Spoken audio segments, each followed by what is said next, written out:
Oui, 4 fois champion du monde, et cela, les Uruguayens ne l'oublieront pas. Leurs stades sont toujours archi-combles.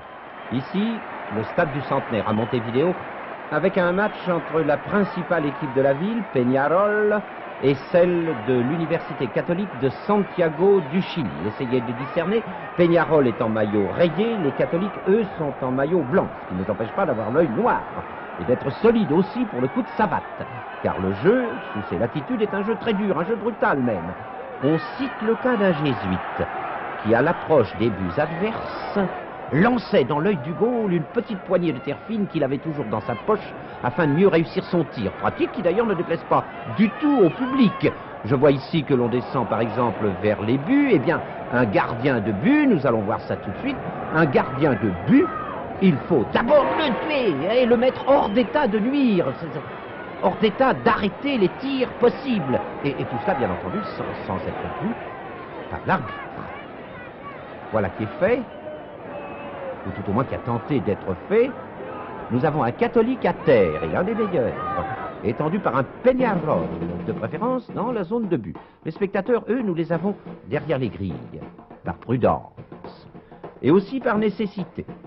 Parce que, voyez-vous, il est tout de même bien évident, quand on est passé là-bas, que quelle que soit la dureté du jeu sur le terrain, ce sont tout de même les spectateurs qui sont les plus dangereux. Observons-le, ces spectateurs, écoutons-les, nous en avons le temps, ils sont loin.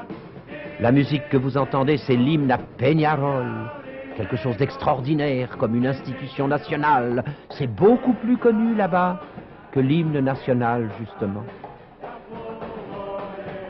Quelques têtes d'Uruguayens.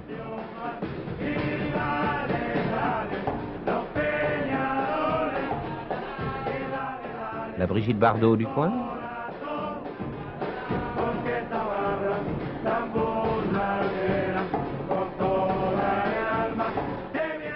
La Lolo Brigida de l'endroit. Une étude sans fin d'ailleurs, et qui reste à peu près la même sous toutes les latitudes, une étude qu'on pourrait intituler « De l'influence du ballon rond sur le comportement du bipède en cage ».